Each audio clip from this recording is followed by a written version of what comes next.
사도신경으로 신앙 고백하십니다. 나는 전능하신 아버지 하나님 전지의 창조주를 믿습니다. 나는 그 유일하신 아들 우리 주 예수 그리스도를 믿습니다. 그는 성령으로 잉태되어 동정노 마리아에게서 나시고 본디오 빌라도에게 고난을 받아 십자가에 못 박혀 죽으시고 장사된 지 사흘 만에 죽은 자 가운데서 다시 살아나셨으며 하늘에 오르시어 전능하신 아버지 하나님 우편에 앉아 계시다가 거기로부터 살아있는 자와 죽은 자를 심판하러 오십니다.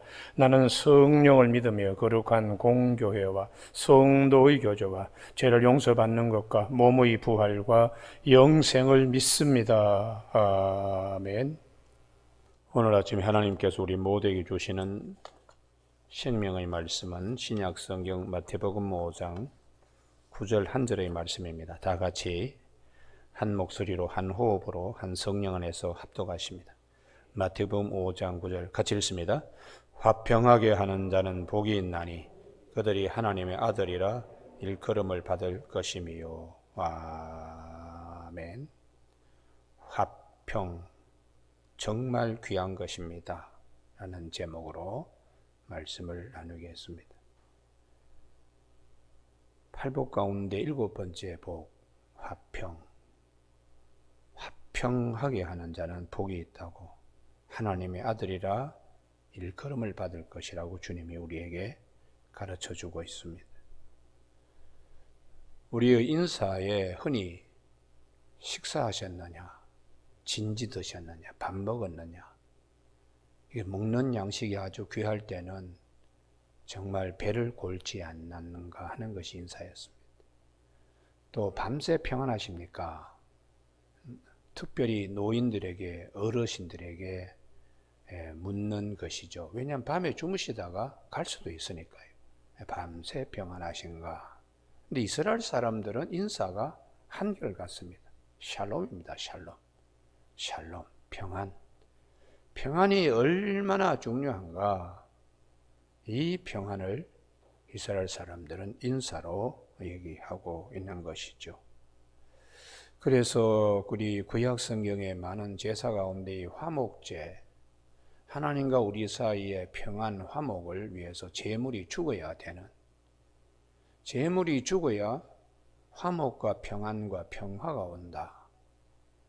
죽지 않고는 화목과 평안과 화평이 올 수가 없는 것이라는 말씀입니다. 그래서 우리가 평안과 평화와 화평과 화목을 위해서 손해를 보는 일이 많습니다. 각오해야 됩니다. 그러나 그것은 하늘에 속한 복입니다. 그래서 예수님께서 마태복음 5장 39절에서 나는 너에게 이르노니 악한 자를 대적하지 말라. 누구든지 내 오른편 뺨을 치거든 왼뺨도 돌려대라. 이게 이렇게 손으로 오른뺨을 맞을 때에 돌아오는 그 손, 때리는 손으로 돌아오면서 손등으로 왼뺨을 때리는 겁니다. 이것은 인격 모독을 지나서 인격 살인입니다. 많은 사람들 앞에 뺨을 맞는 것도 아주 부끄럽고 창피한 일인데, 그거 때리는 손이 다시 돌아오면서 손등으로 때리니까. 그렇지만 그거 참으라. 화평, 평화, 평안. 원수 앞에서도 이 화평과 평안을 지켜내고 만들어내고 열매 맺는 것이 얼마나 소중한, 그만큼 화평과 평안과 이 평화는 대단히 중요하다는 것을 주님이 우리에게 말씀해 주고 있죠. 그래서 사도 바울이 주님의 말씀을 이어갑니다. 로마서 12장에 하나님의 모든 자비하심으로 너희를 구하는 너희의 몸을 하나님이 기뻐하시는 영적 제사로 드리라, 제물로 드리라. 그 12장의 제일 마지막 부분이 평화, 화평, 평안, 화목을 위해서 악에게 지지 말고 선으로 악을 이기라 하는 말씀에, 아무에게도 악을 악으로 갚지 말고 모든 사람 앞에서 선한 일을 도모하라. 할 수 있거든 너희로서는 모든 사람과 더불어 화목하라. 내 사랑하는 자들아 너희가 친히 원수를 갚지 말고 하나님의 진노하심을 맡기라. 기록되었으되 원수 갚는 것이 내게 있으니 내가 갚으리라. 주께서 말씀하시니라. 내 원수가 줄이거든 먹이고 목마르거든 마시게 하라. 그리함으로 내가 숯불을 그 머리에 쌓아 놓으리라. 더 잘해주라. 더 잘해주면 얼굴이 벌겋게, 숯불이 머리 위에 있는 것처럼 얼굴이 벌겋게 되면서 그 사람도 변화된다. 그래서 이 화목이라는 것이 얼마나 우리가 살아가는데 중요한 것인가를 성경은 우리에게 말씀하시면서 우리 믿음의 선진들의 믿음의 세계 안에 이 화목을 어떻게 이루었는가 다 손해보면서 화목을 이루어내고 화평을 만들어내고 평화를 심었다는 것이에요. 그래서 가까운 자나 멀리 있는 자나 아브라함의 경우에 우리 창세기 13장에 조카 롯과의 목조지 다툼이 있었잖아요. 목자들끼리 서로. 그때에 너가 나 사이에 골육지친이 아니냐. 이 가나안 땅에 있는 많은 사람이 하나님을 섬기는 가정으로 다 이렇게 구경하는데 우리를 링 위에 올라가서 우리가 둘이 싸우면 되겠나? 네가 좌하면 내가 우하고 네가 우하면 내가 좌하리라 해서 싸움이 일어나는 곳에 화평을 심기 위해서, 보여주기 위해서, 빛으로 드러내기 위해서, 열매를 맺기 위해서 아브라함이 상당한 손해를 봅니다. 조카 롯에게 좋은 목초지를 다 선점하게 하는 아브라함의 결단. 그래서 이 아브라함의 이 믿음의 세계는 조카 롯과만 아닙니다. 그 블레셋 땅에서 이 블레셋 사람은 호전적인 사람입니다. 싸움을 해서 자기가 다 가지려고 하는 사람들이에요. 거기에 아브라함이 운물도 빼앗기고 운물 빼앗기는 것은 사실은 생명줄을 빼앗는 것과 같습니다. 가축도 마셔야 되고 본인들도 그곳으로 생활해야 되고 물이 풍성한 곳 같으면 괜찮은데 물이 귀한 곳에서 운물을 빼앗기고 이런 일에서 늘 손해를 봤습니다. 아브라함에게 나중에 이 블레셋 사람들이 찾아와서 평화를 맺자고 찾아온 것입니다. 그때 아브라함이 그들에게 소와 암양 새끼를 그들에게 줍니다. 창세기 20장 27절에 양과 소를 가져다가 아비멜렉에게 주고 두 사람이 서로 언약을 세우니라. 화평을 만드는 거죠. 아브라함이 7 암양 새끼를 따로 놓으니 이게 대단히 중요해요. 양과 소를 준 것으로 조약을 맺었지만 더 잘해주는 거죠. 아비멜렉이 아브라함에게 이르되 이 7마리 암양 새끼를 따로 놓으면 어찌미냐. 아비멜렉도 깜짝 놀라는 거예요. 아니 이것까지도 왜 이렇게 따로 떼놓습니까? 왜 주시려고 합니까? 아브라함이 이르되 너는 내 손에서 이 암양 새끼 7을 받아 내가 이 음물 판 증거를 삼으라 하고 두 사람이 거기서 서로 맹세했는데 그곳 이름을 브엘세바라고. 더 잘해주는 거죠. 그리고 난 다음에 이 아비멜렉은 돌아갔고 아브라함은 브엘세바에 에셀 나무를 심고 이게 대단히 중요합니다. 다툼이 있는 곳에 평화와 화목을 헛되든 간에 허락하신 하나님께 감사하는 거예요. 이게 하나님이 여기까지 도와주셨다 해서 에셀 나무. 거기서 영원하신 여호와 이름을 불렀다고. 그가 블레셋 사람의 땅에서 여러 날을 지냈다. 여러 날을 싸움터 위에 싸움을 종식시키고 두려운 곳에 두려움을 종식시키고 평화를 누렸다. 이렇게 아브라함의 믿음의 세계의 평화와 화평과 화목을 위해서 아브라함은 어떻게 애썼는가를 성경은 말씀해 주고 있습니다. 이 믿음을 이어간 이삭의 경우에도 더하지요. 더해요. 그랄 땅에 머물었을 때에 그냥 노골적으로 재 뿌리는 일을 즐거워하며 즐겼습니다. 블레셋 사람들이. 남 잘 되는 거 배 아파하고, 그래서 농사 지었는데 100배 잘 되고 부자 되었더니 다 빼앗는 거예요. 이게 호전적인 사람들의 그곳에 화평과 평화, 화목을 심는다는 것은 정말 바위 위에 작은 사과나무를 심는 것과 같은 거예요. 다 빼앗기고 르호보스에 와서 여기까지 사람들이 따라오지 않겠지 하고 하나님이 땅을 넓혀 주셨다고 감사하며 그 밤에 부엘세바를 하나님께 기도해 갔는데, 다음 날 이 아비멜렉과 친구 아우삭과 군대장과 비골이 찾아와서 평화 조약을 맺자고, 그래서 아브라함이 그들을 위하여 잔치하여 보냈다고. 하나님께서 주신 축복이 뭐냐? 부엘세바에서 물이 나왔다고 종들이 와서 보고하더라는 거예요. 그리고 화평과 평화를 이 땅에 심고자 노력하고 많이 손해보는, 그러나 하나님은 대신 기억하시고 하늘의 것으로 갚아주십니다. 할렐루야. 왜냐 그러면 화평하게 하는 자는 복이 있고 하나님의 아들의 일컬음을 받기 때문에 하나님이 아버지가 아들을 챙겨주시는 것이에요. 그래서 우리가 이 땅에 살면서 손해를 많이 보는 사람들은 하늘나라에 보화가 많습니다. 당장 인간적인 생각으로 보이는 세계에 살면서 두들겨 맞고 빼앗기고 큰 소리 한번 대들면서 하지 못하고 참아야 되고, 이유는 화평 때문에 그렇죠. 손해보는 것도 화평 때문에, 평화 때문에, 화목 때문에.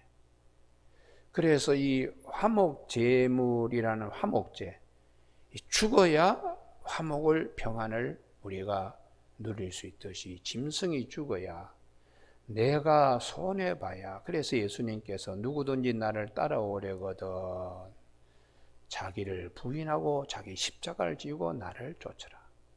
주님은 하나님과 우리 사이에 화목제물로 오셨어요. 그렇기 때문에 당신이 죽으심으로 우리에게 평화를 주시는 거예요.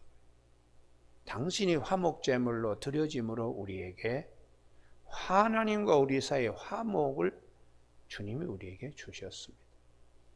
그래서 오늘 팔복 가운데에 7번째 복을 잘 우리가 묵상하면 이 세상 사는 데에 이 말씀이 분노케 하는 현장에서 나를 잠재웁니다. 손해보고 밤새 그냥 엎치락 뒤치락 그냥 용서하기 힘든 자리에서도 이 말씀이 오셔서 나의 어그러진 다리를 바로 세웁니다. 그래서 하나님의 말씀은 살아서 운동력 있고 자위에 어떤 날 쓴 것보다 예리하여 우리의 영과 혼과 관절과 골수를 찔러서 외과 의사가 수술하지 못하는 이 마음의 깊은 곳까지도 말씀이 오셔서 위로하시고, 말씀이 오셔서 우리를 싸매 주십니다.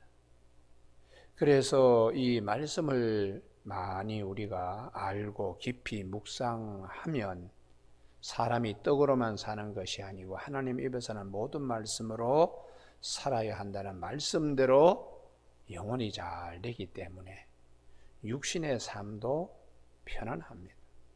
그래서 오늘 아침에 우리가 이 화목 대단히 중요한데, 이사야 53장 5절에서 그가 징계를 받음으로 우리가 평화를 누리고 채찍에 맞음으로 나음을 입었다고, 우리는 다 양 같아서 그릇 향하여 각기 제 길로 갔거늘 여호와께서는 우리 모두의 죄악을 그에게 담당시키셨다고. 도살장에 끌려가는 양처럼 아무 말씀도 하지 않고 아버지의 뜻을, 화목제물로 보내신 아버지의 뜻을 위하여 화목제물로 십자가에 달리셨다. 그래서 이 예수님이 우리에게 주시는 이 평안, 이게 가까운 자거나 먼 데 있는 자거나 우리가 누려야 될 축복이라고. 그래서 사도 바울은 에베소서 2장 13절에서 이제는 전에 멀리 있던 너희가 그리스도와 예수 안에서 그리스도의 피로 가까워졌느니라. 화목제물이 되신 주님. 그는 우리의 화평이신지라 둘로 하나를 만드사 원수된 것고 중간에 막힌 담을 자기 육체로 오시고 법조문으로 된 계명의 율법을 폐하셨으니 이는 이 둘로 자기 안에서 한 세 사람을 지어 화평하게 하시고 또 십자가로 이 둘을 한 몸으로 하나님과 화목하게 하려 하심이라. 원수된 것을 십자가로 소멸하시고 또 오셔서 먼 데 있는 너희에게 평안을 전하시고 가까운 데 있는 자들에게도 평안을 전하셨으니 예수님이 오셔서 화목제물로 하나님과 우리 사이에 막힌 담뿐만 아니라 율법으로 정죄받는 자리에서도 우리에게 평화를, 이방인과 유대인 사이에 절대로 섞일 수 없는데도 평안을 전하시고 화목을 우리에게 주시는 예수님 안에서 둘이 주의 손안에서 하나가 되게 하셨어요. 그래서 사도 바울이 고린도 후서 5장 17절 우리가 다 외우고 있죠. 누구든지 그리스도 안에 있으면 새로운 피조물, 이전 것은 이라고 보라 새 것이 고다한 말씀이 화목입니다. 화목. 고린도후서 5장 18절 모든 것이 하나님께로서 났으며 그가 그리스도로 말미암아 우리를 자기와 화목하게 하시고 또 우리에게 화목하게 하는 직분을 주셨으니 곧 하나님께서 그리스도 안에 계시사 세상을 자기와 화목하게 하시며 그들의 죄를 그들에게 돌리지 아니하시고 화목하게 하는 말씀을 우리에게 부탁하셨느니라. 뭐 시시비비를 가리고 따지고 충분히 할 수 있는 일입니다. 우위에 선점할 수 있는 일이지만은 바보처럼 멍청하게 오른편 맞고 왼편 때리라고 돌려대는 그런 길을, 자기 십자가를 지고 가는 길을 우리에게 말씀하신 것은 화목제물로 오신 예수님의 그 화목을 내가 누림으로 또한 화목을 알지 못하는 자를 이걸 알도록 하기 위해서 내가 손해보는 거예요. 그래서 우리가 이러한 일들이 인간적인 세상에서는 바보 아니고는 이렇게 오른밤 얻어맞고 왼밤 돌려댈 수가 없어요. 하늘에 속한 자, 하나님의 아들로 일컬음을 받는 자들이기 때문에 이게 가능합니다. 이게 가능합니다. 그래서 우리가 믿음의 생활에도 여러 스펙트럼이 있습니다.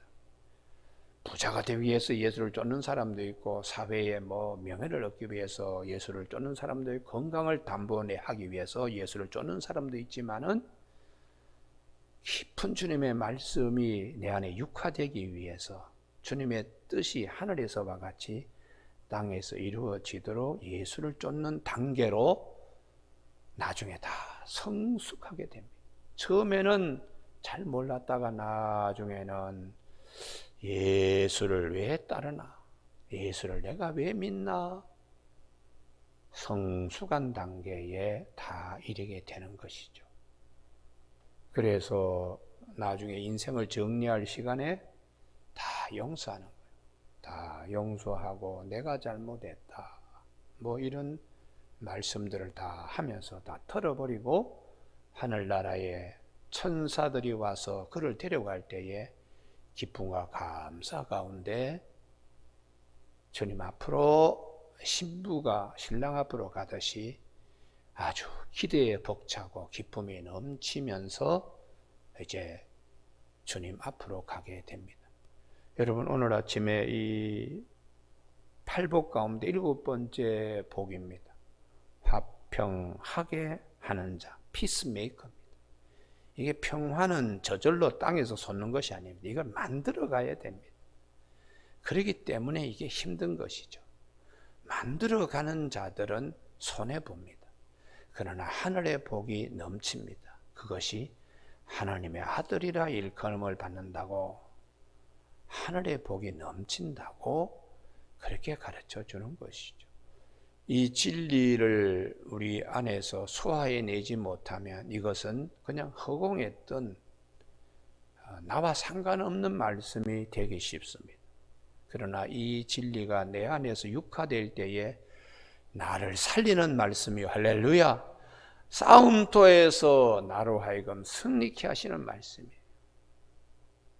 아브라함의 신앙이 블레셋 사람들, 호전적인 사람들 땅에서 어떻게 세워져 갔는가? 이삭이 그 싸움꾼의 판에서 어떻게 하나님의 사람으로 하나님의 아들의 일컬음을 받도록 어떻게 세워져 갔는가? 나중에 이 블레셋 사람이 찾아오잖아요. 찾아와서 야, 참 하나님이 당신과 함께하는 걸 우리가 참 눈으로 봅니다. 그래서 이 말씀이 대단히 중요합니다. 오늘 아침에 기도하실 때 화목케 하는, 화평케 하는, 평안을 만드는 샬롬이라고 우리가 외칠 수 있는 이것은 이 땅에서는 손해보는 일이 많습니다만 하나님의 위로부터 나리는 축복, 하나님의 아들이다, 이런 일컬음을 받게 되는 축복이 있음을 꼭 믿는 저와 여러분이 꼭 되시길 주님의 이름으로 축복합니다. 기도하시겠습니다. 자비로우신 하나님 아버지, 오늘도 저희들이 주의 말씀이 아니면 이 어두운 세상에 허겁지겁 자라나 우러나 넘어지면서 걸어가기 쉬운데 오늘도 주님의 말씀 우리의 발에 등불이 되게 하시고 가는 길에 큰 빛이 되게 하여 주시니 감사를 드립니다. 생명의 빛으로 오신 우리 주님이시여, 흑암과 어두움과 사망의 그런 안에 앉아있는 우리로 돌아서게 하시는 하나님의 이 말씀, 화평케 하는 자는 복이 있나니 그들이 하나님의 아들의 일컬음을 받게 된다는 말씀을 잘 마음에 묵상하고 육화시킬 수 있는 아침 되도록 도와주시길 원하옵고 예수님의 이름으로 기도드립니다. 아멘. 하늘에 계신 우리 아버지, 아버지의 이름을 거룩하게 하시며 아버지의 나라가 오게 하시며 아버지의 뜻이 하늘에서와 같이 땅에서도 이루어지게 하소서. 오늘 우리에게 이루어질 양식을 주시고 우리가 우리에게 잘못한 사람을 용서하여 준 것 같이 우리 죄를 용서하여 주시고 우리를 시험에 빠지지 않게 하시고 악에서 구하소서. 나라와 권능과 영광이 영원히 아버지의 것입니다.